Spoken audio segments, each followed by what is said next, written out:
Good morning, everyone. This is Royce Miller coming back at you with yet another Let's Try.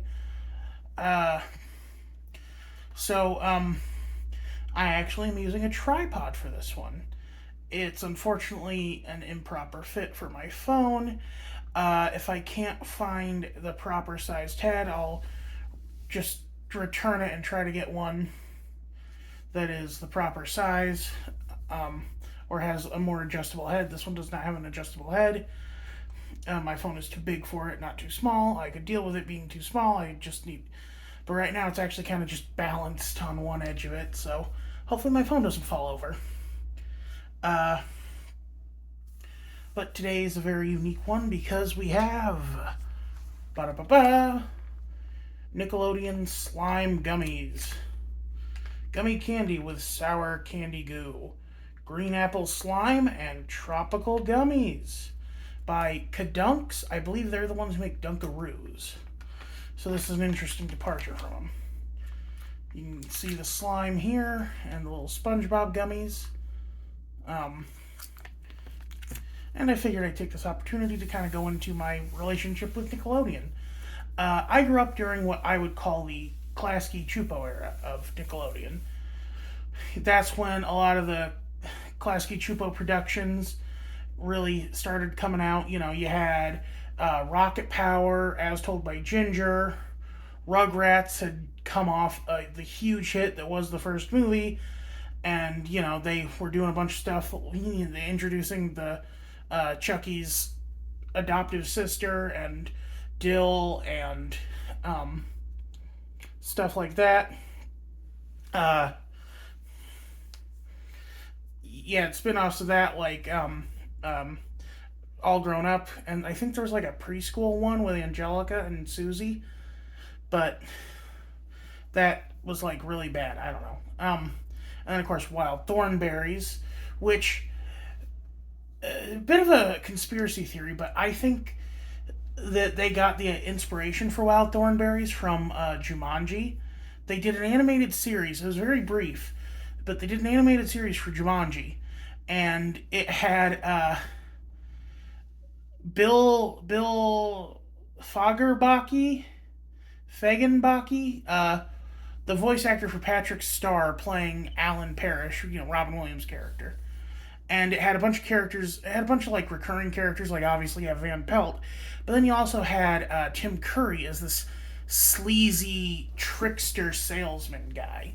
And I think that maybe that kind of inspired Wild Thornberries because a lot of the animal designs were later used in Wild Thornberries, and yeah, obviously they brought Tim Curry back to play Nigel Thornberry. I'm terrible at that. Anyway, um, but yeah, it's and of course I was also around when Nickelodeon had a brief, what I would call a renaissance of animation, where they had so many great shows like you had well I, you had Chalk Zone with Skrull voiced by Jim Cummings, which if you ever want just like a good bop to get stuck in your head, look up Skrull's song. And then you also had My Life as a Teenage Robot, which is another really good show. Fantastic designs. The guy who created that actually went on to work on some Hasbro show with Lauren Faust. I don't know if anything ever became of that. I don't know. And then, of course, it all culminated in Avatar The Last Airbender. But then the dark times happened. Planet Sheen, Fanboy and Chum Chum, Sanjay and Craig. I actually have not watched any of those shows.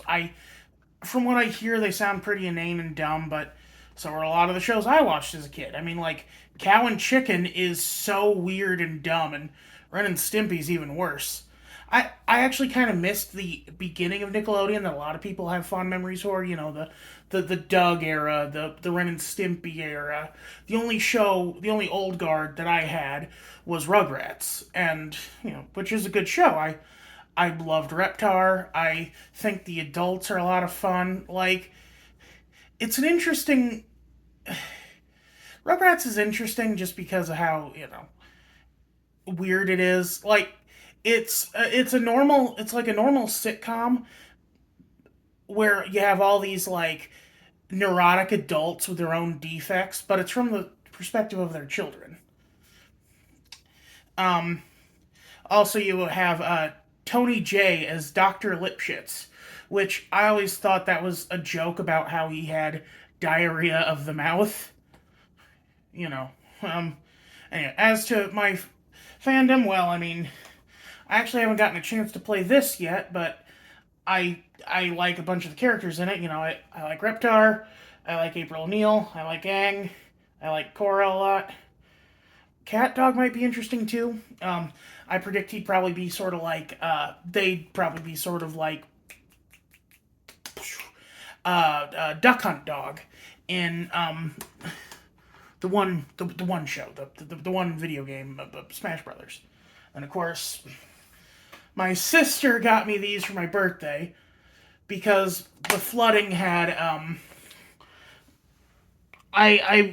the flooding had done a lot of damage to my DVD collection. And then something I've been working on is amassing the Nickelodeon magazines that I had as a kid. Oh, hold on. Jim Carrey. Um, I got Nick Mags from about, I'd say, 2001 to 2005, 2006, and they were so awesome. I wonder if one of them's here. Let me just see. I think this might be the one I'm thinking of. Yes, this is it. This is a great one. Homer versus Homer. You have Homer Simpson compared to um, the blind poet Homer. There's another really good one. Oh, I think this is, yes, here we go. And then there's this one. There's a bunch of like hieroglyphics of TV shows. Like you can see Yu-Gi-Oh! And Star Wars and The Simpsons and weird. That's some kind of weird, ugly orange troll man. I don't know. Esoteric stuff. I can't tell. But that's actually and then that issue, the historical issue, I believe it's called, got reprinted. But because we're dumb kids, we didn't know that at the time. And then there's one issue that I've been looking for that had a really funny comic. Well, it was a quiz to ask how much of a scaredy cat are you? And I'm pretty sure it was a Halloween issue, but I haven't been able to find it. I still have. Anyway, it had the one question I remember is, "You're a werewolf. What do you do?" And it's like, "Quick, lock yourself up until morning. Quick, go on a rampage." And the last answer was, "Quick, trim your nails and shave." Which I just love that answer so much. If only it were so easy. I say that as if werewolves are a thing. Anyway, I've delayed you long enough talking about my stupid fandom. Let's get into these. Now, SpongeBob appears to be the key selling point of these, and I didn't mention SpongeBob a whole lot, but I mean, what do I have to add? I grew up with SpongeBob. I watched the pilot. I saw the film in theaters. You have the first film. Um, anyway, you can see he got a little laughing SpongeBob. The SpongeBob stuff I remember a lot was the before comedy episode, the Lost episode, which was just like a normal episode. I don't know. Oh, you know what? Let's try the gummy by itself first. Definitely pineapple flavored, which, apropos, pineapple's yellow, SpongeBob is yellow, and SpongeBob lives in a pineapple. If ever there was a character who would be pineapple flavored, it is SpongeBob SquarePants. And now let's try a bit of this slime.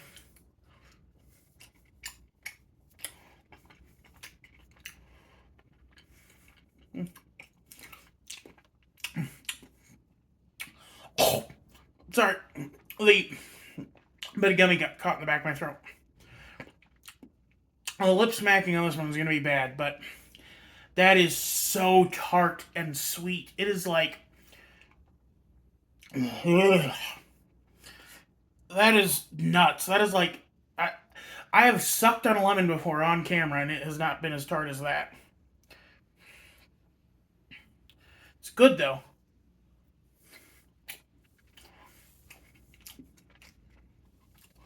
It's not really a slime, more of a paste. Oh,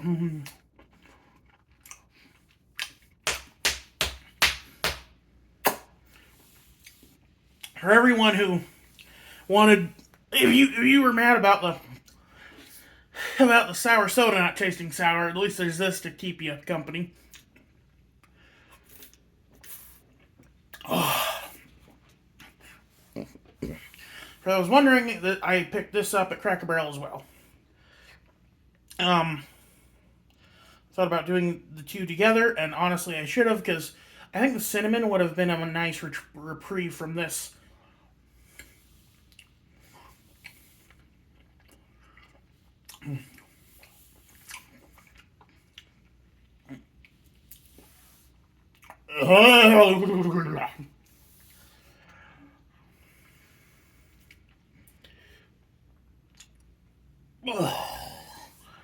I'm making... I could give Jim Carrey a run for his money with all the rubber face I'm doing.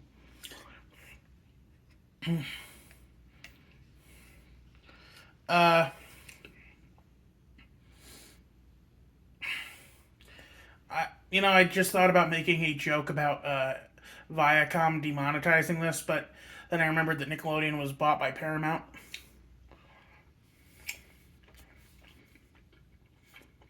As you see, back in the day, you couldn't post any footage of a Nickelodeon product without getting a takedown claim by Viacom.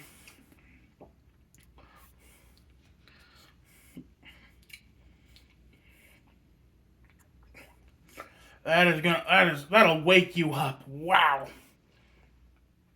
Did I say that it's... I forget if I said if it's less of a slime and more of a paste. But yeah, it's like, it almost looks like toothpaste.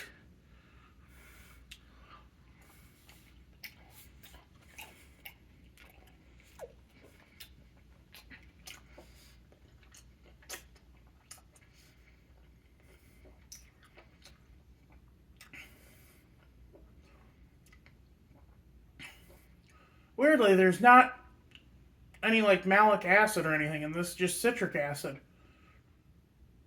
Unless maltose is that. Although this slime actually reminds me of one of the best times. Oh my god, I forgot to mention Danny Phantom. Holy cow. That was one of my favorite shows as a kid, just because, I love superheroes, and this was a superhero who could turn into a ghost. And, like, I had to explain it to my parents, like, no, you don't understand. Like, my dad was like, how is he half ghost? Is he half dead? No, he just has ghost superpowers, because he got infused with ectoplasm. Because, his molecules got all rearranged. He's a phantom. Sorry. But no, I believe it was April 2004. Yeah, it was April 1st, 2004. Jack Black was hosting the Kids' Choice Awards. And,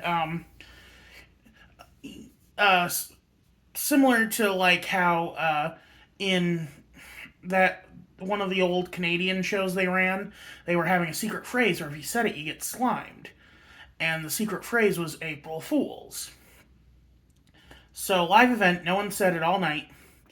And at the very end, well, obviously it's scripted, it's an award show, they're all scripted, but it was for us kids, But then at the very end, Robin Williams walks out on stage, and then Jack Black's like, oh, hey, Robin Williams, can you help me say this? And he's like, oh, sure, what is it? Here, let me guess what it is. And then behind him, the words April Fools appear in big letters on the screen, and he says, April Fools! And then him and Jack Black just get absolutely slimed. Going from that into the pilot episode for Danny Phantom, Man, fourth grade me didn't know how good they had it.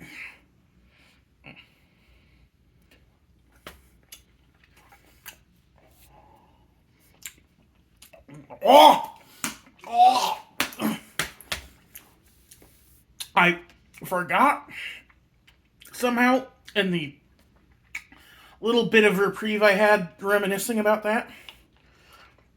April 2004 was actually a good month for me in general because that's when my grandma and grandpa took us on one of grandpa's business trips to Rapid City and we got to see Mount Rushmore for the first time. It isn't very impressive. The mountain is very far away and is a lot smaller than you think it is.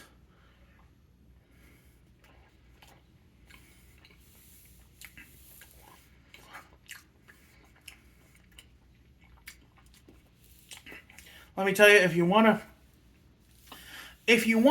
a monument to American ingenuity and accomplishment, go to Hoover Dam. Way more majestic, way more awe-inspiring. Because, like, that is massive. Mount Rushmore is just... I don't want to get too political about it, but if you look into the politics of the guy who built it and, like, why it was built and whose land it was built on, it raises a lot of unfortunate questions.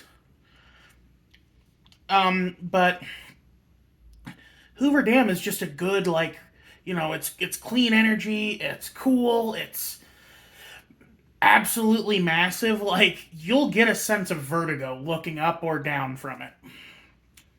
Anyway, SpongeBob gummies. What the hell am I talking about?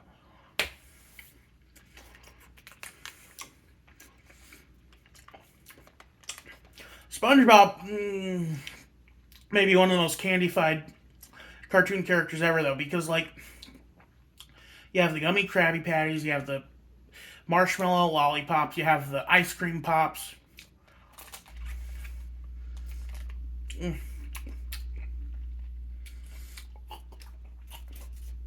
It tastes so good, but it's so sour. Like, I feel like they just crushed up citric acid into regular, like, green syrup. It's... Oh.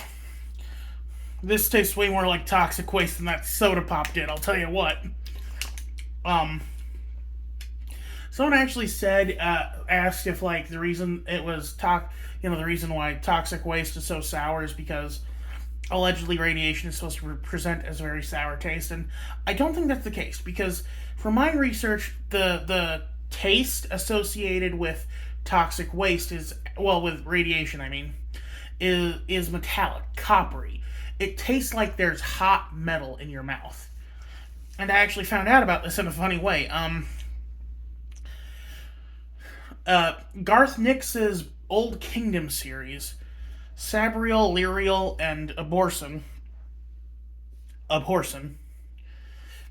like Abhor, son. I don't know. He came up with the name, not me. The evil magic in that book series is basically radiation. It causes, like, physical damage to the body, and like, even being near it can cause intense nausea and flu-like symptoms, and it gives you a metallic taste in your mouth, and the, like, big bad who is completely composed of this energy, one of his forms is a mushroom cloud. In fact, like, his first form is two metal balls that can't be brought together. Like the demon core. You have the two beryllium spheres with the core inside, and you can't close the core, otherwise a bunch of radiation shoots out. I'm just...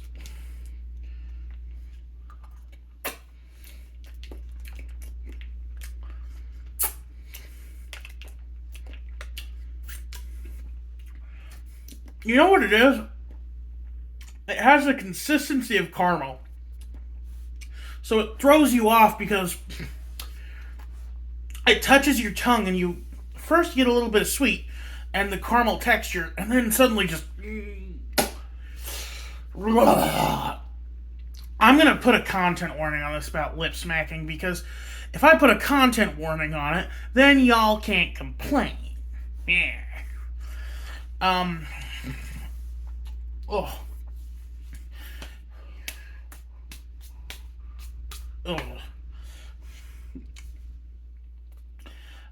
That was very good. Uh, very sweet, very sour. If you want to torture someone, but also have a good treat, I highly recommend it. I'm not a big sour person. I don't know why I ate the whole thing. It's just mildly addictive, I guess. Again, I try not to eat too much sugar. Like I am a savory person by nature, and also I drink a lot of Diet Pop, so maybe I'm just craving sugar more. Uh, but I think that'll be it for me today. Y'all have a good one. I am going to catch up on a little reading. I, I still need to rescue a bunch of my magazines from the basement. If y'all find a scan of that Nickelodeon magazine that I mentioned, hit me up. I'm always open. And I'm considering listing my PayPal just because I don't want to open a Patreon and have that as be a thing I have to plug every episode. But I don't know. I don't want to. People want to send me money, and I feel bad about it. I don't like accepting charity. But y'all have a good one. This is Royce Miller signing out, and I'm trying to think of a Nickelodeon related pun to end on. Black licorice.